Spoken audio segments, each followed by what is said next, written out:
Hello বন্ধুরা, সঙ্গীতাস ব্লগে আজকে আমি চলে এসেছি নতুন একটা রেসিপি নিয়ে। রেসিপিটার নাম হলো কাঁচা কলার কোপ্তা।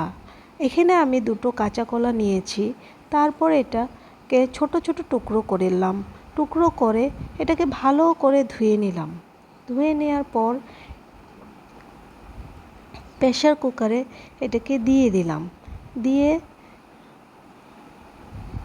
জল দিলাম, নুন দিলাম, হলুদ দিলাম, দিয়ে এটাকে লাগিয়ে দিলাম। বেশ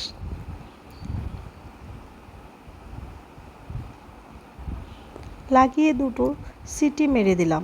আর এখানে নিলাম 3টি আলু, ছোটো করে কেটে নিলাম। কাঁচা কলিগুলি বাকলি ছুলে নিলাম। আর ছোটো করে আলু কাটা ভেজে নিলাম। ভেজে একটা প্লেটে উঠিয়ে নিলাম। তারপর কাঁচা কলাগুলোর মধ্যে নুন, চিনি, হলুদ, বেসন দিয়ে ভালো করে ম্যাশ করে নিলাম। ছোট বাচ্চারা কাঁচা কলা খেতে খুব খারাপ পায়, কিন্তু এরকম করে বানিয়ে দিলে ওরা অনেক টেস্টিতে খেয়ে নেয়।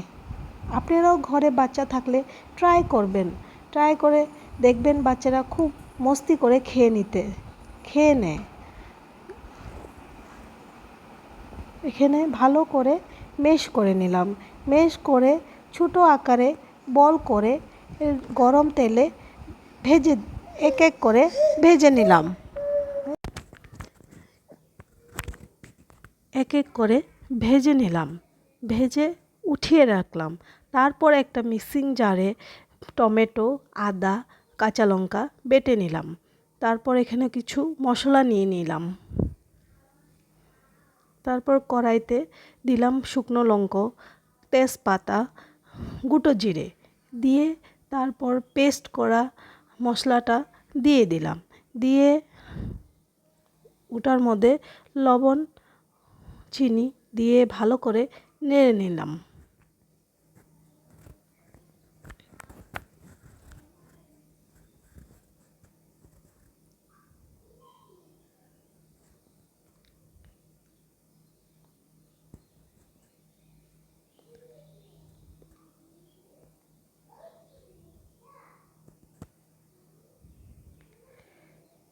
নেড়ে নিয়ে ছোটো করে আলু কাটাগুলি এক এক করে দিয়ে দিলাম। দিয়ে এটার মধ্যে ভালো করে নেড়ে চেড়ে নিলাম। তারপর উষ্ণ গরম জল এটার মধ্যে দিয়ে দিলাম।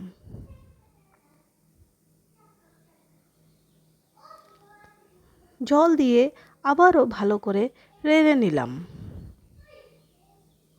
নেড়ে একটু গরম হয়ে ফুটে গেলে তারপর এটার মধ্যে দেব কাঁচা কলার বানিয়ে নেওয়া কোপ্তাগুলি এক এক করে দিয়ে দেব।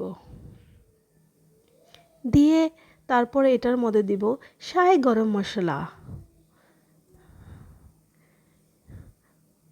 দিয়ে নেড়ে চেড়ে তারপর লাস্টে নামানোর আগে দিয়ে দেব 1 চা চামচ ঘি দিয়ে নামিয়ে নেব। নামিয়ে রেখে দিব। আপনাদের যদি ভালো লাগে রেসিপিটা লাইক অ্যান্ড শেয়ার করবেন আর নিশ্চয়ই ঘরে বানিয়ে দেখবেন। বাই।